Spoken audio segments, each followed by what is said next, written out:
Salut les pandas, je ne sais pas vous, mais moi je suis avide de technologie futuriste. Par chance, la technologie évolue sans cesse pour répondre à la fois à nos besoins et à nos fantasmes. Par exemple, le monde rêve d'invisibilité depuis la Vanquish de James Bond ou la cape d'Harry Potter, alors de nombreux scientifiques se sont déjà penchés sur la question et vous seriez étonnés des résultats. C'est aussi le sujet de cette vidéo puisque je vous présente 5 idées et inventions futuristes que je trouve fantastiques et qui pourraient très bientôt être disponibles à grande échelle. Vous êtes curieux? Alors, c'est parti!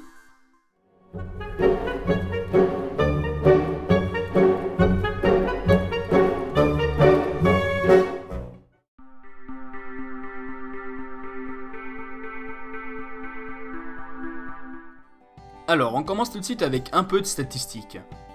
Un tiers de la production mondiale de nourriture est jetée chaque année parce qu'elle pourrit dans les transports. 70% de l'eau potable utilisée dans le monde est destinée à l'agriculture. Environ 50% des habitants de la Terre vivent dans une ville et on estime à 7 milliards le nombre de citadins en l'an 2050. Si vous suivez un minimum l'actualité, vous savez aussi que nos ressources en eau potable sont limitées et diminuent considérablement. Le constat est simple, si la population continue de croître, la nourriture pourrait venir à manquer. Avec l'accroissement de la population et des villes, il faut trouver des moyens pour pouvoir assurer dans le futur la production de nourriture. Tout ce qu'on mange aujourd'hui en ville vient de la campagne. Le problème qui se pose, c'est qu'on ne peut pas croître à l'infini la production de nourriture dans les campagnes, car les ressources finissent par s'épuiser. C'est là que deux inventions entrent en jeu, une pensée par Dickson Despommiers et une autre développée par la NASA. Dickson Despommiers est un microbiologiste, écologue et professeur dans l'université de Columbia à New York. Un jour, il décide d'amener en classe des plants pour les faire pousser. Face au résultat, il propose alors une idée pour le moins surprenante qui serait de créer une ferme verticale.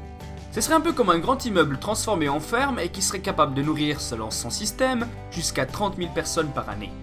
Chris Jacobs, un architecte américain, a eu l'idée de mettre une image sur les idées de Dickson et la ferme du futur pourrait très bien ressembler à ça. Mais l'un des problèmes majeurs était qu'il est difficile de construire un tel building qui soit capable, entre autres, de supporter la terre et l'eau nécessaires aux cultures. C'est alors que survient la NASA avec la culture hydroponique. Pour faire très simple, l'agriculture hydroponique c'est tout simplement le fait de faire pousser des plantes sans terre. Et cette idée existe depuis très longtemps, on peut notamment penser au jardin de Babylone. La NASA a donc essayé de faire pousser des pommes de terre sans terre et mieux dans l'espace. Leur but était de développer une méthode de production pour que les astronautes allant sur Mars puissent cultiver leur propre nourriture. Et le mieux de cette technique, c'est qu'il ne faut environ que 10% d'eau qui est habituellement utilisée dans l'agriculture traditionnelle. Mieux encore, pas de métaux lourds, pas d'herbicides, pas de pesticides. En somme, ces fermes permettraient de dépenser moins d'eau pour cultiver, moins de place et moins de pollution puisque tout ce qui est produit à l'étage peut être vendu au rez-de-chaussée. Et aussi, cette méthode permettrait de redonner du goût à nos aliments puisque la maturation pourrait se faire désormais de manière naturelle et non pas dans les camions ou dans les containers comme c'est fait actuellement. Je vous mets dans la description plusieurs liens intéressants sur le sujet, notamment sur le procédé imaginé pour les fermes verticales ainsi qu'une vidéo de Dickson dans les TED où il explique son idée. N'hésitez pas à jeter un coup d'œil, moi dans cette vidéo j'ai pas le temps de tout vous expliquer précisément, mais faites un petit tour au moins par la vidéo et vous verrez, c'est vraiment très intéressant. On quitte maintenant les problèmes réels pour rejoindre les rêves. James Bond avec sa Vanquish et Harry Potter avec sa cape d'invisibilité m'ont personnellement toujours fait baver. Apparemment, ils ont aussi fait baver une équipe de chercheurs de l'université de Rochester puisqu'ils ont développé un système à 4 lentilles capable de dissimuler un objet. Alors bon, on est très loin de la cape d'invisibilité, me diriez-vous, certes, mais ça m'étonnerait pas que d'ici quelques années, surtout avec toutes ces avancées technologiques, qu'on ait une cape comme dans Harry Potter, ou en tout cas qui s'y rapproche. Et vous, vous en feriez quoi d'une cape d'invisibilité ?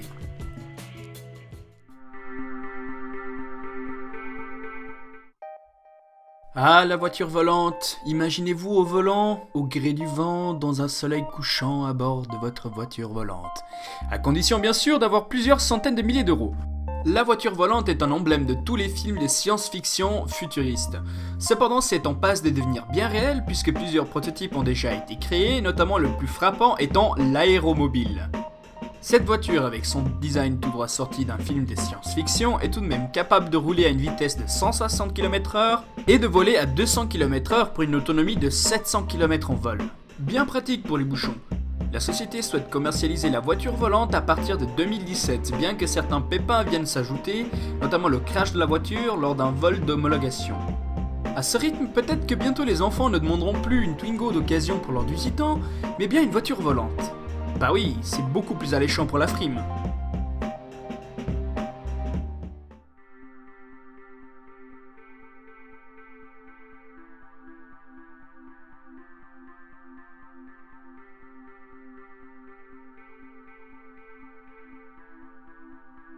Là, on s'imagine tous dans la peau d'Iron Man en allant sauver la princesse emprisonnée dans un château.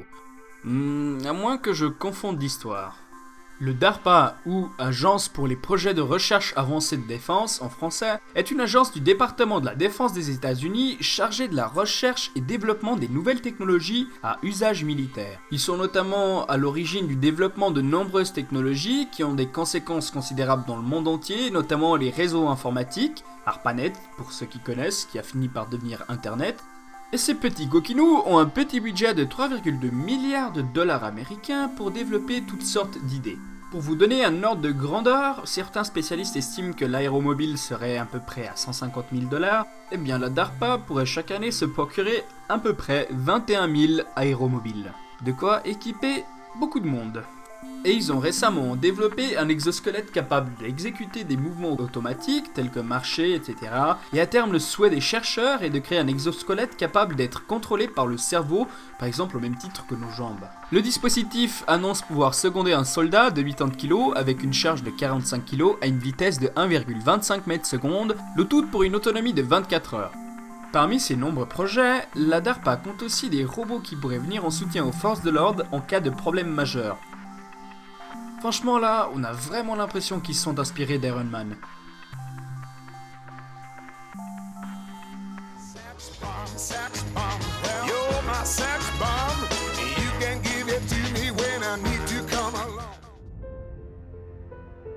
Je ne sais pas vous, mais moi les maths, je déteste. Ce qui est paradoxal puisque j'aime une femme qui étudie les maths. Enfin, là encore on se croirait dans un film de science-fiction du genre Lucy, puisque le département de psychologie expérimentale de l'université d'Oxford mène des recherches sur les effets du courant électrique sur le cerveau humain déjà depuis 10 ans.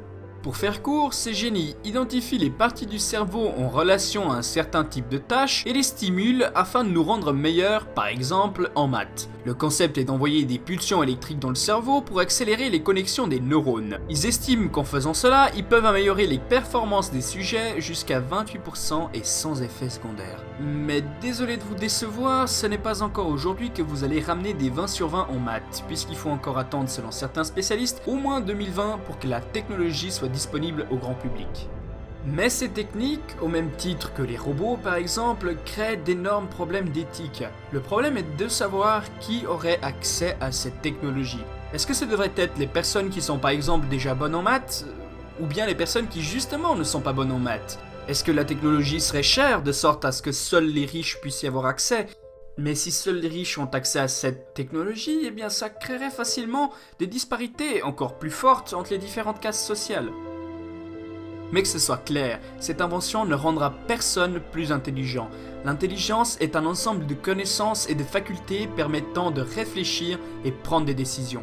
Seul vous pouvez cultiver et développer vos connaissances, et pour ce faire, vous devez en tout temps être avide d'apprentissage. La formule est simple, soyez curieux. Voilà, c'est déjà la fin de ma première vidéo. N'hésitez pas à donner votre avis sur un thème de la vidéo et surtout, je suis un jeune noob sur YouTube, en tout cas en tant que créateur, alors je compte sur tous ceux qui regardent cette vidéo et qui ont un avis de le poster pour que je puisse m'améliorer. Sur ce, je vous dis à très bientôt pour une nouvelle vidéo et surtout, jusque là, soyez un panda curieux.